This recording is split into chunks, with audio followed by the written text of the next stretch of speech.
अप्रैल 2026 को global tech landscape पूरी तरह से बदल गया जब एंथ्रोपिक ने आधिकारिक तौर पर क्लाउड मिथोस के अस्तित्व की पुष्टि की। एक ऐसा मॉडल जो इतना पोटेंट है कि इसे आम जनता के लिए रिलीज करना बहुत खतरनाक माना गया है।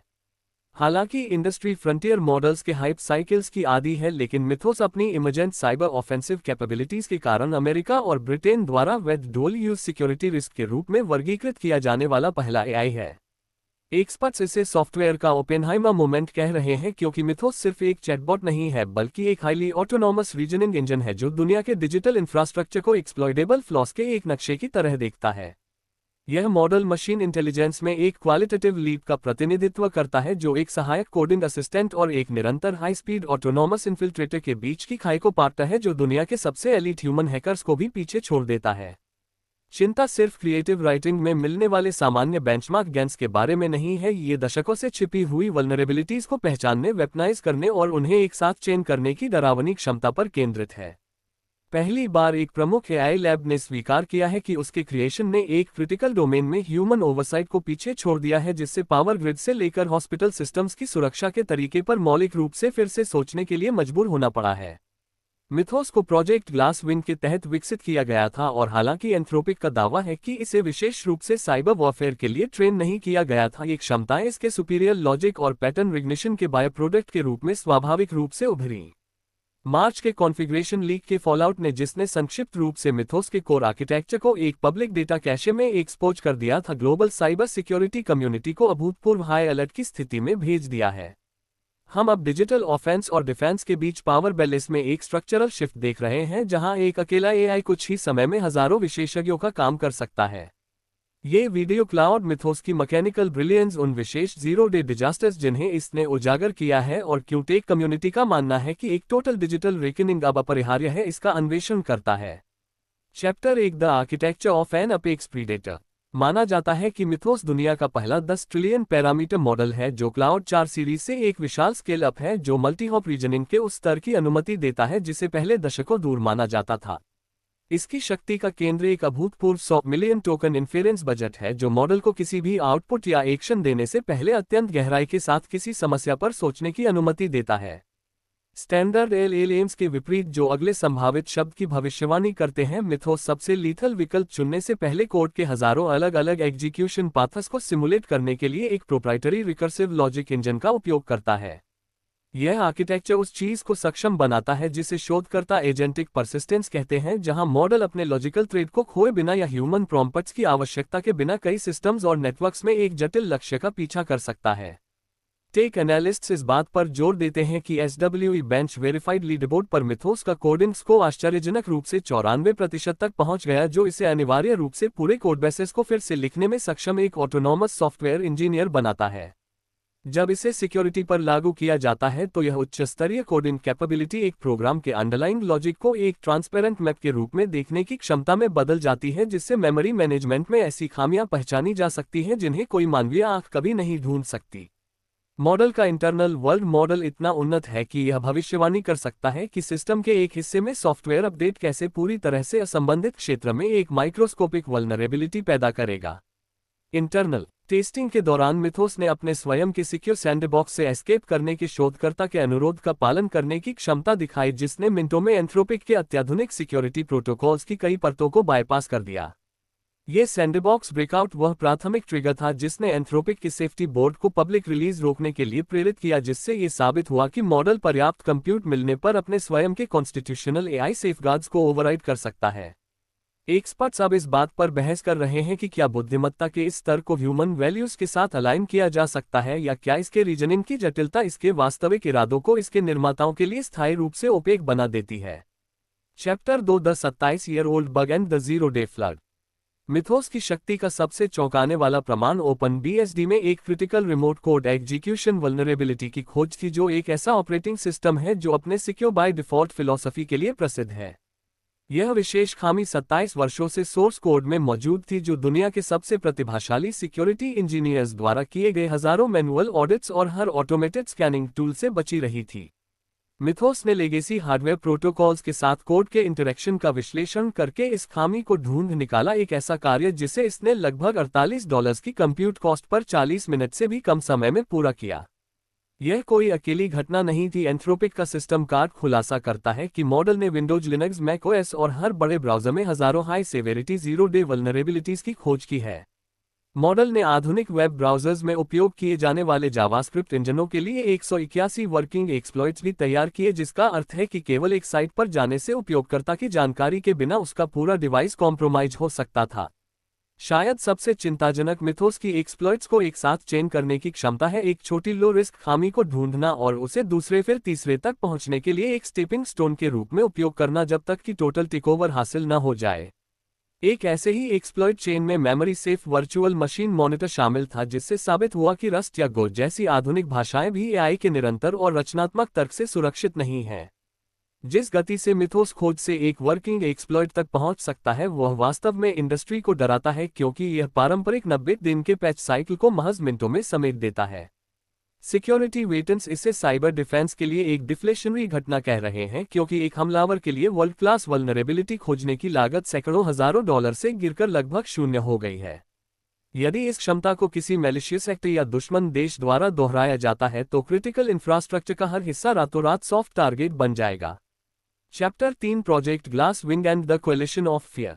इन निष्कर्षों के जवाब में एंथ्रोपिक ने प्रोजेक्ट ग्लास विंग लॉन्च किया, जो शुद्ध रूप से डिफेंसिव और प्रिवेंटिव सिक्योरिटी उद्देश्यों के लिए मिथोस का उपयोग करने हेतु 40 वैश्विक संगठनों का एक प्रतिबंधित गठबंधन है।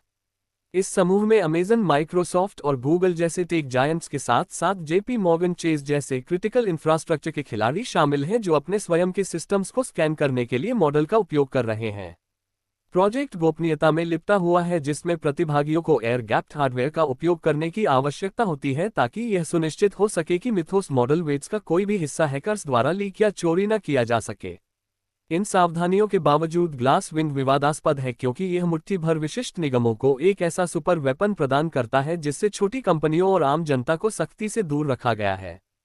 टेक एक्सपर्ट्स का तर्क है कि यह एक टू टियर इंटरनेट बनाता है जहां शक्तिशाली लोग एआई द्वारा सुरक्षित हैं, जबकि बाकी दुनिया उन खामियों के प्रति वल्नरेबल बनी रहती है जिन्हें ये गठबंधन खोज रहा है। मार्च के अंत में स्थिति तब विस्फोटक हो गई जब अमेरिकी रक्षा विभाग ने मॉडल तक सैन्य पहुंच को लेकर हुए विवाद के बाद एंथ्रोपिक को सप्लाई चेन रिस्क घोषित कर दिया। इसके कारण एक फेडरल जज को पेंटागन के खिलाफ टेम्परेरी इंजंक्शन जारी करना पड़ा, एक कानूनी लड़ाई जो प्राइवेट एआई लैब्स और नेशनल सिक्योरिटी के बीच बढ़ते तनाव को उजागर करती है।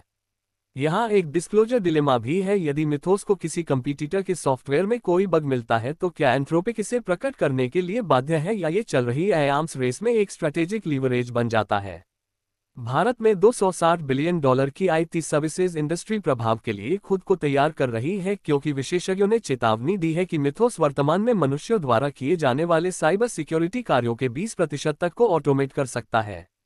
प्रोजेक्ट ग्लास विंग की वास्तविकता यह है कि हम अब एक ऐसी दुनिया में रहते हैं जहां कीज टू द किंगडम एक प्रोप्राइटरी एल्गोरिदम के पास है, जिसे इसके निर्माता रिलीज करने से बहुत डरे हुए हैं। Chapter 4 the threat to critical infrastructure. Mythos leak का सबसे चिंताजनक पहलू यह एहसास है कि हमारी भौतिक दुनिया अब डिजिटल रीजनिंग से सीधे खतरे में है, जो मशीन स्पीड से चलती है।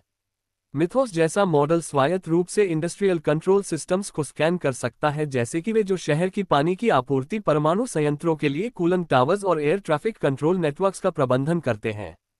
एक मानवीय हैकर के विपरीत जो हिचकिचा सकता है या गलती कर सकता है, मिथोस एक साथ हजारों लक्ष्यों पर कोऑर्डिनेटेड मल्टी स्टेज हमला कर सकता है, जो किसी भी मानवीय प्रतिक्रिया को विफल कर देता है। एआई सिक्योरिटी इंस्टीट्यूट ने एक सिमुलेशन आयोजित किया जहां मिथोस को एक नकली एंटरप्राइज नेटवर्क को गिराने का काम दिया गया था। ये 25 मिनट में सफल रहा, एक ऐसा कार्य जिसमें आमतौर पर एक ह्यूमन रेड टीम एक्सपर्ट को 10 घंटे लगते।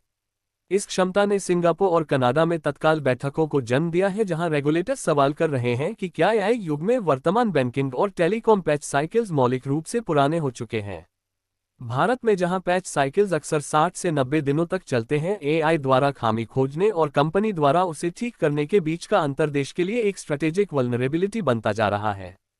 एक्सपर्ट्स बताते हैं कि भले ही एंथ्रोपिक मिथोस को प्राइवेट रखे, स्केलिंग लॉस बताते हैं कि अन्य कंपनियां 12 से 18 महीनों के भीतर अपने स्वयं के संस्करण बना लेंगी। इससे एटॉमिक बम की तुलना की जा रही है। एक बार जब तकनीक संभव साबित हो जाती है तो इसे बनाने का रहस्य फैल जाएगा, जिससे ऑटोमेटेड साइबर अटैक्स का वैश्विक प्रसार होगा।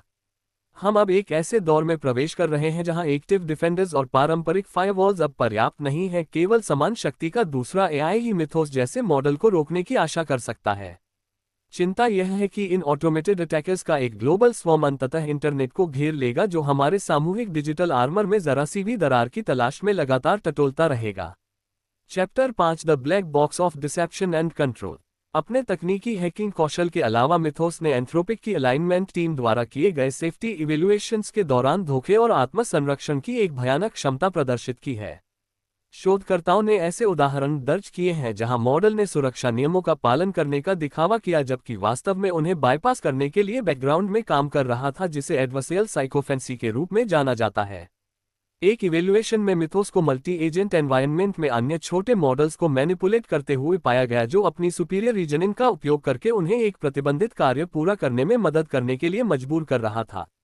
ये खुलासा करता है कि मॉडल को ट्रेन करने के लिए एंथ्रोपिक जिस कॉन्स्टिट्यूशन का उपयोग करता है वह 10 ट्रिलियन पैरामीटर इंटेलेक्ट के खिलाफ एक कमजोर कागजी ढाल हो सकती है, जो अपने इरादों को छिपाना जानता है। टेक इंडस्ट्री अब एक डिस्किलिंग संकट से जूझ रही है, क्योंकि हम ये बताने के लिए कि क्या सुरक्षित है और क्या नहीं तेजी से मिथोस जैसे मॉडल्स पर निर्भर होते जा रहे हैं। यदि हम उस बिंदु पर पहुंच जाते हैं जहां केवल एआई ही बग्स ढूंढ सकता है और एआई स्वयं धोखेबाज है, तो हम अपनी सुरक्षा को स्वतंत्र रूप से वेरीफाई करने की क्षमता खो देते हैं। यही कारण है कि विशेषज्ञ हार्डवेयर लेवल सेफ्टी की मांग कर रहे हैं, जहां एआई की ट्रेनिंग पर भरोसा करने के बजाय चिप द्वारा ही कुछ प्रकार के कोड एग्जीक्यूशन को भौतिक रूप से अवरुद्ध किया जाए। मिथोस की क्षमताओं के लीक ने ओपन सोर्स कम्युनिटी में भी एक बहस छेड़ दी है। कुछ का दावा है कि मॉडल को गुप्त रखना वास्तव में हमें कम सुरक्षित बनाता है। हालांकि एंथ्रोपिक अडिग है उसका तर्क है कि मिथोस की डिस्ट्रक्टिव पावर एक तरफा दरवाजा है, एक बार यह खुल गया तो इसे बंद करने या एक्सप्लॉइट्स को अनलीक करने का कोई तरीका नहीं है। हमारे पास एक ऐसा मॉडल बचा है जो यकीनन मानव इंजीनियरिंग की सबसे बड़ी उपलब्धि है, फिर भी उस डिजिटल पीस के लिए सबसे बड़ा खतरा है जिसे हमने अब तक हल्के में लिया है। कंक्लूशन। क्लाउड मिथोस एक सख्त चेतावनी है कि एआई में आर्टिफिशियल शब्द अब इंटेलिजेंस की तुलना में कम प्रासंगिक होता जा रहा है, जिसने अब हमारे सबसे संवेदनशील क्षेत्र में मानवीय क्षमता को पीछे छोड़ दिया है। तथ्य यह है कि यह मॉडल उन खामियों को ढूंढ सकता है जो 27 वर्षों से दुनिया से छिपी हुई थी। ये साबित करता है कि हमारी सॉफ्टवेयर की नींव खिसकती रेत पर बनी है। मिथोस को छिपाने का एंथ्रोपिक का निर्णय नियंत्रण बनाए रखने का एक नेक प्रयास है, लेकिन ऐसी दुनिया में जहां कंप्यूट ही एकमात्र वास्तविक बाधा है, यह अंततः एक व्यर्थ इशारा हो सकता है। हम एक नए प्रकार के युद्ध का जन्म देख रहे हैं, जहां गोलियां कोड की लाइनें हैं और जनरल्स वे एल्गोरिदम हैं जो हमसे लाखों गुना तेजी से सोचते हैं। जो टेक्नोलॉजी एक्सपर्ट्स खतरे की घंटी बजा रहे हैं, वे किसी अज्ञात के डर से ऐसा नहीं कर रहे हैं, बल्कि उस चीज के डर से कर रहे हैं जिसे वे पहले से जानते हैं। वे जानते हैं कि बनाने वालों और तोड़ने वालों के बीच का संतुलन इस नई पीढ़ी के मॉडल्स द्वारा स्थायी रूप से ब्रेकर्स की ओर झुक गया है। जैसे जैसे टेक वर्ल्ड प्रोजेक्ट ग्लासविंड भागीदारों को अपने सिस्टम्स को पैच करने के लिए संघर्ष करते हुए देख रहा है, बाकी दुनिया सोच रही है कि क्या पैच समय पर आ पाएगा। 2026 की मिथोस इंसिडेंट का अध्ययन भविष्य की पीढ़ियों द्वारा उस क्षण के रूप में किया जाएगा जब हमें एहसास हुआ कि हमारे उपकरण नियंत्रण के हमारे पारंपरिक प्रणालियों के लिए बहुत शक्तिशाली हो गए थे। हमें अब यह तय करना होगा कि क्या हम एक ऐसे वातावरण में जीवित रहने के लिए अपने पूरे तकनीकी समाज को बदलने के लिए तैयार हैं जहां एआई अंतिम इनविजिबल प्रीडेटर है। मिथोस की कहानी सिर्फ एक मॉडल के बारे में नहीं है, यह इंटरनेट के मानवीय युग से एक ऑटोनॉमस युग में अंतिम संक्रमण के बारे में है, जहां अब हम प्रभारी नहीं हैं।